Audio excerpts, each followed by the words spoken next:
राजस्थान में सियासी हवा बदल रही है और ऐसा लगता है कि सियासी मावट होने वाली है, जिसके बाद बीजेपी में वो कड़ाके की सर्दी पड़ेगी जो नए साल में कईयों को ठंडे बस्ते में पहुंचा देगी, तो कई इस सर्दी में सियासी गर्मी में हाथ सेकते नजर आएंगे।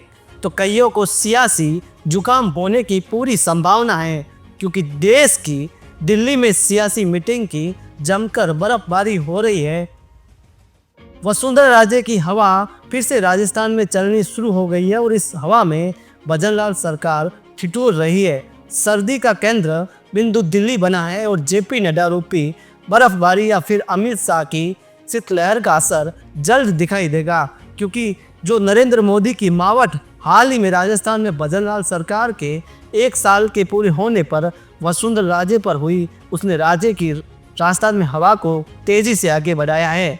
दिल्ली में भजनलाल को बुलाया गया है। अब उनको सर्दी से बचाने के लिए एहतियात बरतने के लिए बुलाया गया है या फिर पेचअप के लिए, क्योंकि हाल ही में वसुंधरा राजे की प्रधानमंत्री मोदी से मुलाकात हुई थी। उस दौरान वसुंधरा राजे ने भी भजनलाल सरकार पर नज़रअंदाजगी करने और उनके इलाके बारा झालावाड़ की अनदेखी करने के आरोप लगाए थे। साथ ही वसुंधरा राजे ने भजनलाल सरकार को लेकर गंभीर फीडबैक भी दिया था। इसके बाद भजनलाल शर्मा दिल्ली पहुंचे, अमित शाह से मिले।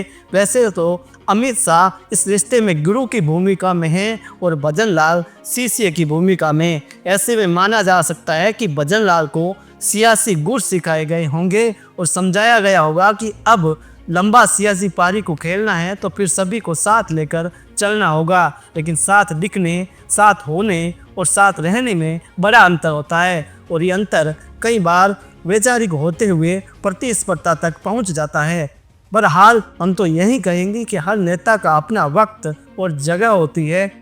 दिल्ली की सर्दी मशहूर है, लेकिन क्या इस मशहूर सर्दी में कई नेता मजबूर नजर आएंगे या फिर मजबूत, ये तो वक्त ही बताएगा। लेकिन ये ज़रूर है कि वसुंधरा राजे की सर्द हवा कई अपनों को मंत्रिमंडल का कंबल ज़रूर देगी। वहीं कईयों के रैन बसेरा छीन लिए जाएंगे। लेकिन सर्दी कितनी लंबी चलेगी ये कह पाना मुश्किल है, क्योंकि हमारे यहाँ मौसम में भी तो बहुत तेज़ी से बदलता है।